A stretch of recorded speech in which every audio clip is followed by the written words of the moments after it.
What is up? What's up, guys? My name is Naja, if you don't know me. But if you're strangers, just call me the voodoo child. It is wash day, my boys. It's wash day, and I'm about to detangle my hair. I low-key have evolved from just watching people sit and do nothing but talk. I don't know, it's not so much I've evolved as I think maybe like the public has evolved. The fact that story times on TikTok do better than story times on YouTube is saying something. Like, the attention span, no ma'am. Future Naja here. That's actually not true, okay? Not my fault. Just learned this in class. Finally taking classes that have to do with my damn degree. It's not about the attention span. It's actually about how bingeable the content is. Notice why you guys like my long story times, because they are bingeable. So please don't think I'm not going to be making long story times anymore. It's just, as you guys are going to see, this story time is just not long. Okay, so this is going to be a story time about horrible experience I had at the dispensary and how rude everybody was about it. I am a medical marijuana patient, okay? I have been for about 1.5 years now. It's been doing me good. However, I do not like going to dispensaries at the beach. And this is why I'm going to put, hold on, let me move that, because y'all know when it gets real in here. Before we get anyone triggered here, going to be one of those freaking stories where some people may get triggered. So I'm just gonna put a big ass trigger warning. So the reason why I don't like going to the dispensaries at the beach is because there are a lot of freaking junkies at the beach. Tons of junkies. The junkies always wanna be there when there are deals. I will literally be going to get my medication and there is like lines upon lines of like dope fiends, like dope heads, like real deal fiends. And I just don't like that environment. And I would even purposefully not pick up from anywhere at the beach because it's always some ratchet like, and not on the ratchet that I'm used to, on some like tweaker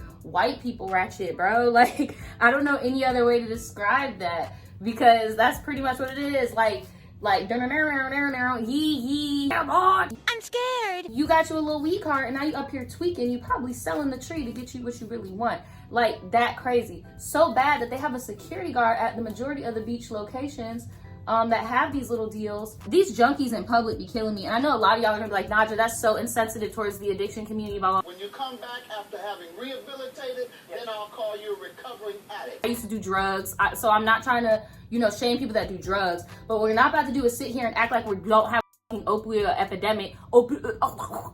epidemic, and that there are not people tweaking out here. So that's what we're not about to do. That's what we are not about to do. I live in it's the something shuffle, the something rehab shuffle. Y'all know what the fuck I'm talking about if y'all have ever used before. You know what I'm talking about.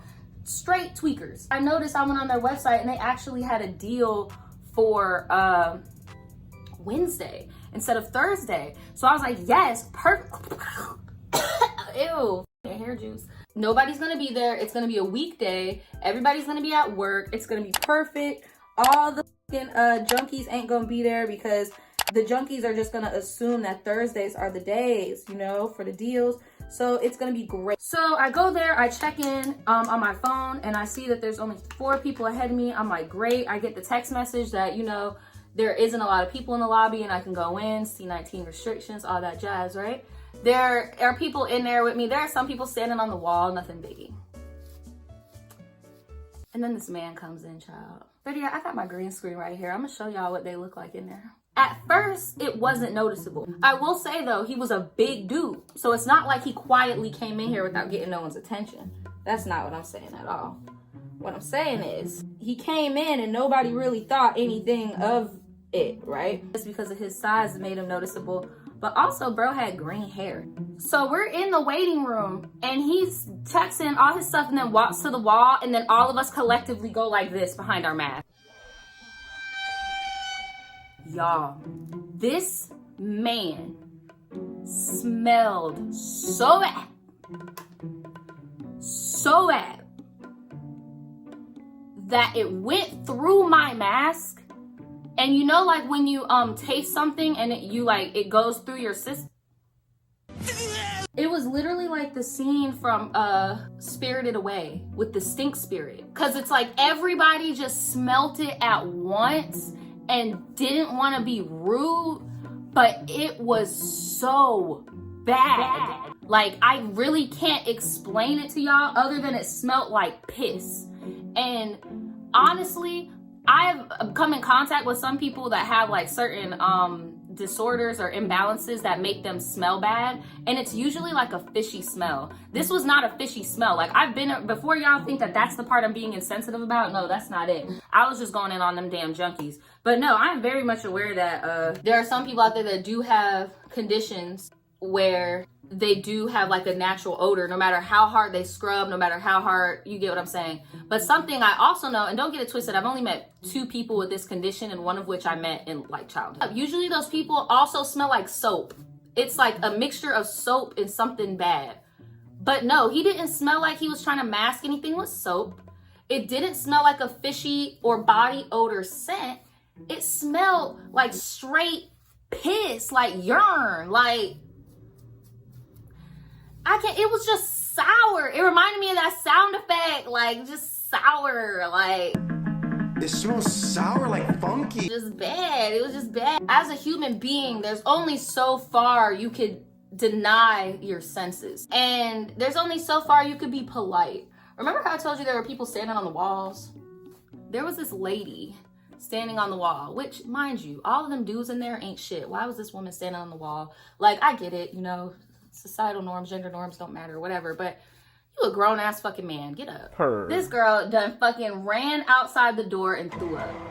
The human senses are gonna do what they do. I kind of jumped the gun a little bit because they called into the back room before she threw up, but that was just like crazy, because I was like, damn, she really held that in as long as she could. But no, that shit was definitely sickening. Like, it was disgusting. Let me tell you about these rude bitches. Before the girl threw up and the smell started spreading around, there were these 2 tias, you know, the little Spanish aunties or whatever in there. And as Spanish aunties do, they could not contain themselves. So she was like, oh, it's kind of hot in here, don't you think? What, is that a fat joke?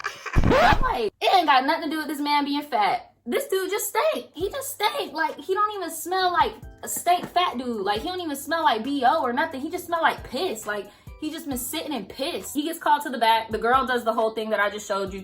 Goes outside. As soon as bro goes to the back, there was like this, the lady who checks you in, and then there's a guy behind the counter who makes sure nobody has or C19, whatever. Gave her this look, and she was like, I'm on it. And she went, y'all, I shit you not. She went and got herself some damn Windex and was just like, oh my Lord, oh my God. Just scrubbing the hell out of it, right? So finally the girl that threw up comes back in because she sees that bro not in there no more. It's so bad that not only do they clean his seat, because I'm telling you it had to have been piss. Not only did they clean his seat, but they also like cleaned the windows. Like, it was bad. It was so bad. Cause it's like, it was the stench, like it was everywhere. Like, there was nothing to escape it. Like, the AC was blasting, child. Like, there was nothing that was gonna stop anybody from smelling this nasty shit. It was so bad that they actually skipped him ahead of me and like 3 other people in line. While they're back there cleaning up, I'm just thinking like, oh my God. Cause in the dispensaries in Florida, they don't do this in Cali for real. When I went to Cali, I peeped, they don't do this. They don't have all the weed like on Front Street. And you have to like go to like a sealed room. So I'm just imagining these people in this sealed room with pissy booty. Like, what? Like, it was so, like, I know a lot of y'all think I'm being so mean right now, but I really just have lost all thought. They let him out first before they called me to go back. I'm like, thank God, because I did not want to be in that enclosed room with bro. They let him out. Everybody in the lobby is being polite. I get called to the back. Fun fact, one of the dudes I went to fucking high school with is like the manager at this bitch, and he was being very unprofessional about this situation. No offense, he might not be the manager now, y'all. He goes through people like hotcakes, so please don't think I'm doxing anybody. Like, I don't even know. And yes, shit changes that fast. He might not be the fucking person in like a week. It's that. Oh my God, I wish my hair would just stay like this. Why? So boom, I go in the back. Sorry, I'm rambling. I go in the back and it's stank in there and they're trying their best. They got a whole like Fabuloso bucket. Like, it's so bad. They're like scrubbing the floors. They're fucking scrubbing the countertops. They're fucking, and then the dude that I told you that I was familiar to me was all, oh my god, that motherfucker was stink as fuck and blah, blah, blah. And just being very unprofessional. And I felt bad because the girl that was dispensing me was like, these men are just so immature. Like, you don't think we were all in the same room smelling this nasty ass dude? Like, it was just really interesting. I don't know, maybe that's why I wanted to tell this story, because it's kind of like a full circle, like, societal moment of like, wow, humans fucking suck, for one. Because I remember I was watching this episode of My 600 Pound Life, and this is like an older episode. If you guys are a fan of the show, you probably already know who this character is, but I don't remember his name. There was a guy named like Devin or some shit, I don't know, but he had a brother, and his brother ended up getting healthy and he didn't. But long story short, bro not only was 400 pounds or 600 pounds, he also had a painkiller addiction, and he would constantly go to the hospital to get different prescriptions, and he will go to different hospitals within his state to finesse the system. And Dr. Now was like, bro, you are a fucking addict. Like, you need to get that under control. And I feel like a lot of people in our society are so quick to dismiss big people. And it's like, bro, in reality, they got shit going on. Like, but you just want to be so quick to be like, oh, he big. No, I smelt that nasty motherfucker, and that ain't have nothing to do with no natural body, nothing. That was straight piss. Only time I've ever smelt that smell before in my life was when I used to party and shit with party girls, and they used to piss themselves. That's what they used to smell like. Now, I'm not trying to say I'm better than anybody, and I ain't never pissed myself either, but that shit smelled like somebody pissed themselves and then just kept going. Just kept going. No care in the world. They just kept on. They said the party don't stop because the piss dribble dropped, baby. That was pretty much the story. Ooh, bitch. My hair is still kind of wet. I probably shouldn't have put it in the ponytail so early. I feel like I'm about to ruin the whole look. And oh, I got hot on my teeth. Black lipstick teens, when you almost get your black lipstick on your teeth.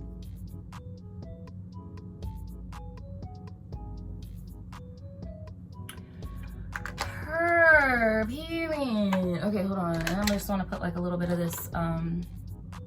This is like purplish and shit. And I'm just gonna have that right here. But yes, I have so many dispensary junkie stories. Like, I remember there was a mother and son duo that went in there one time. There was a lady that swore that she still had some prescription and she didn't, and she was like, well, let me just get a cart. Let me just get a cart. Let me just get a cart. Get me a fucking cart. oh my god, I just tipped the camera over. I think I'm about done. Yeah, pretty much. This is as good as it's about to get, babe. All right, here, I'm gonna show you guys the whole look. One sec. So this is the outfit for the story. Let me know what you guys think about this story. What would you have done? Would you have had to just walk out and come back another day? Would you have confronted the grandmas and told them to shut up, been a vigilante? Would you have complained to the people that he was even in there? Like, what would you have done? What type of person are you? Are you a Karen? Or are you like me, where you just sit there, suffer in silence, and then hit they homegirl up like, bitch, guess what the fuck just happened?